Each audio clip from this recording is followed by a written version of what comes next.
Assalamualaikum warahmatullahi wabarakatuh. Perkenalkan, nama saya Wiwit Amelia Blendari, NIM 17110-20 di Universitas Muhammadiyah Purwokerto. Di sini saya akan memaparkan tugas Kilab Blok 10 Asuhan Kesehatan Reproduksi dan KB, yaitu tugasnya itu pendidikan kesehatan atau PNKES tentang pemeriksaan payudara sendiri atau sadari. Nah, di sini dosen pengampunya itu Bu Evi Sena Natuhah Riani MKes. Kita menyaksikan. Ibu, Assalamualaikum. Waalaikumsalam warahmatullahi wabarakatuh. Ya Bu, baik Bu. Di sini saya Bidan Wiwit Amelia Blendari, bekerja di klinik Pratama pada jam 5 sore ya Bu. Nah, di sini apakah Ibu bersedia? Bersedia. Nah, ya Bu, baik Bu. Di sini saya akan memaparkan tugas pendidikan kesehatan pada pemeriksaan payudara sadari atau pemeriksaan payudara sendiri, Ibu. Nah, di sini saya akan memaparkan tugas maksud dan tujuan pada Ibu ya, Bu. Nah, Ibu namanya siapa, Bu? Miss Daria. Miss Daria. Umurnya berapa tahun, Bu? 41. 41 tahun. Nah, di sini alamatnya di mana, Bu? Tangkap. Oh, nangkap ya Bu ya. Nah, di sini baik ya Bu ya. Ini apakah Ibu sudah tahu maksud dan tujuannya tentang pemeriksaan payudara sendiri atau sadari, Bu? Belum. Nah, belum ya Bu ya. Baik ya Bu, kalau belum saya akan menjelaskan tentang pemeriksaan payudara. Maksud dan tujuannya itu untuk melakukan pada kayak pemeriksaan payudara sendiri atau sadari hingga saat ini merupakan cara deteksi dini kanker payudara yang cukup efektif, sadari, mudah dilakukan, dan bisa diterapkan kepada semua usia pada ibu ya Bu ya, baik remaja dan maupun dewasa ya Bu ya, maupun orang dewasa. Dengan melakukan sadari yang benar dan rutin sebanyak 80%, pada kanker payudara bisa ditentukan atau ditemukan meski gerakan sangat mudah ya Bu. Nyatanya belum banyak perempuan yang terkena penyakit pada kanker payudara ya Bu ya, atau melakukan sadari sendiri ya Bu ya. Nah, di sini ada faktor risikonya. Kanker pada payudara yang tidak dapat diubah antara lain itu jenis kelaminnya itu pada perempuan yang sekitar 100 kali lebih sering mengalami kanker payudara dibandingkan oleh pria ya Bu ya.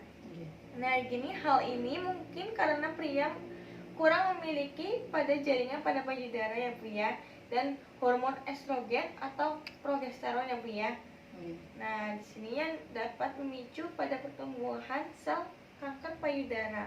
Nah, di sini ada usia, risiko meningkat sesuai dengan usianya pada sekitar 1 dari 8 kanker payudara invasif dijumpai pada perempuan usia kurang lebih 45 tahun. Sedangkan 2 dari 3 dari payudara invasif pada perempuan itu umur lebih dari 55 tahun ya Bu, atau menopause ya Bu ya. Nah, di sini itu ada genetik, riwayat kanker pada payudara pada keluarga ya Bu ya. Di sini ada gejalanya getah bening, ketiaknya itu ada getah bening ya Bu di daerah ketiaknya ya Bu ya pada ibu nantinya. Nah, itu ada benjolan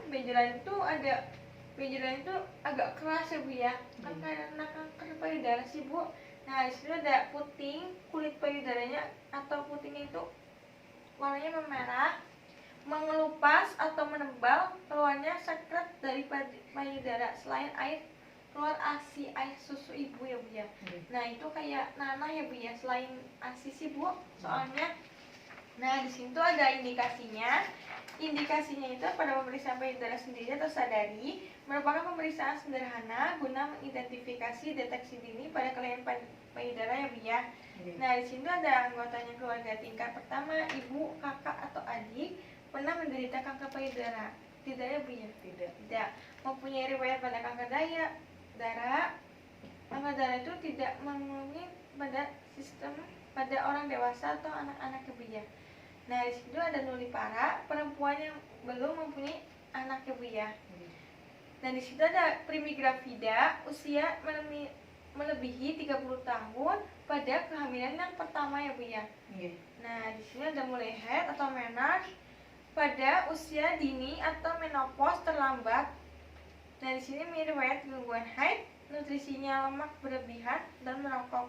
Nah, di sini saya akan memeriksa pada payudara ibu, apakah ibu dibolehkan atau tidak. Saya izin Boleh. boleh ya Bu ya. Nah, di sini tuh saya akan memeriksa pada payudara ibu ya Bu ya. Nah, di sini tuh ada contohnya kayak gini ya Bu ya. Contohnya tuh kayak gini, nanti diperiksa breast and sperm exam. Pemeriksa payudara antar ketika habis ke kamar mandi atau di ruang tempat tidur ibu ini boleh gitu ya. Nah, di sini saya akan memeriksa pada payudaranya ibu, kedua tangannya lurus ke atas kayak gini ya Bu ya. Nanti mari silakan Bu duduk di sini ya Bu.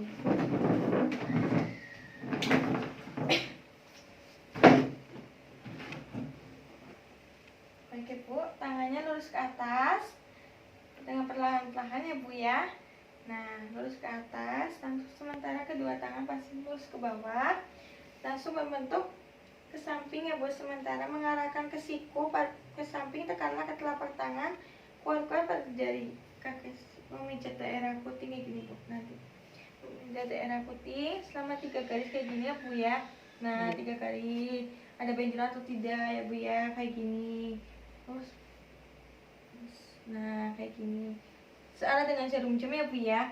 Nah, di situ ada di bagian punggung kanan diganjal dengan bantal kecil, kalau enggak itu sambil tiduran juga bisa ya Bu ya. Permukaannya payudara ke kanan dan diraba dengan 3 tunjuk. Nah, ini kan kayak gini, nanti dicari-cari benjolannya kayak gitu ya. Ada tidak ya Bu ya, di sini ada atau tidak, di sini ada tidak. Nah, di sini di pangkas ini itu di sini ya Bu ya. Nah, ini. Nah, di sini kemudian digerakkan memutar dengan kayak gini Bu. Kayak gini juga bisa. Ini, nah ya, gerakan di pinggir dengan lembut dan mantap, pinggir dengan ketekan, puting dan ke pinggir. Putingnya itu dipencet ya Bu ya, apa ada keluar selain ASI atau nanah ya Bu ya. Nah, itu ada pembakakan atau benjolan kayak gini ya Bu ya. Ada atau tidak ya Bu putingnya ya Bu ya. Ya, sendiri ya Bu, dilakukan sendiri dan dilakukan searah dengan jarum jam di puting kayak gini ya Bu ya. Searah dengan jarum jam. Memperhatikan kerah khusus 1/4 bagian payudara sebelah lurus atas bagian kanan maupun kiri. Nah, jadi itu nanti tuh habis itu langsung dikeringkan dengan anduk ya Bu ya. Dibasahin dengan air dulu selama itu ya Bu ya. Takutnya atau ada kotoran atau apa ya Bu, kerak di daerah bagian relanya yang warnanya hitam itu loh Bu, yang warnanya hitam di sini ya Bu ya. Yang bagian itu dibilas dengan air, kalau enggak pakai minyak baby oil ya Bu ya, yang bersih. Nah, habis itu secara melingkar, apabila ada itu tidak ada kotoran, maka putingnya itu harus dibersihkan ya Bu dengan air yang tadi dengan cukup ya Bu ya. Ya, nah baik Bu, sudah Bu, sudah. Nah, itu sudah ya Bu ya, sudah melakukan tadi yang tadi saya jelaskan itu. Sehabis itu dibersihkan, Ibu harus mencucinya dengan air yang mengalir dan ditambahkan dengan pakai sabun ya Bu, secara menyeluruh dengan puting yang di bawah puting Ibu tersebut ya Bu. Kan takut ada kotoran karena kayak gitu ya Bu. Nah, di situ biasanya pakai itu baby oil, kalau enggak pakai minyak kelapa, kalau enggak pakai sabun ya Bu. Yang paling itu kan sabun saja ya Bu ya. Nah, di situ sudah ya Bu, saya izin mengevaluasi dari awal sampai akhir. Apakah Ibu ada pertanyaan atau tidak? Kalau tidak ada pertanyaan, saya tutup ya Bu. Tidak ada pertanyaan Bu dari awal sampai akhir. Apakah Ibu sudah paham? Sudah paham ya Bu? Oh, sudah paham. Ibu, kalau tidak ada pertanyaan dari Penkes pemeriksaan payudara sendiri atau saudari itu mudah ya Bu ya, mudah dipahami ya Bu. Nah, baik ya Bu, terima kasih. Bila tidak ada pertanyaan, saya tutup ya Bu yang sebisa-bisanya. Kalau ada kata yang salah, mohon dimaafkan ya Bu ya, yang sebisa-bisanya. Billahi taufiq wal hidayah. Wassalamualaikum warahmatullahi wabarakatuh.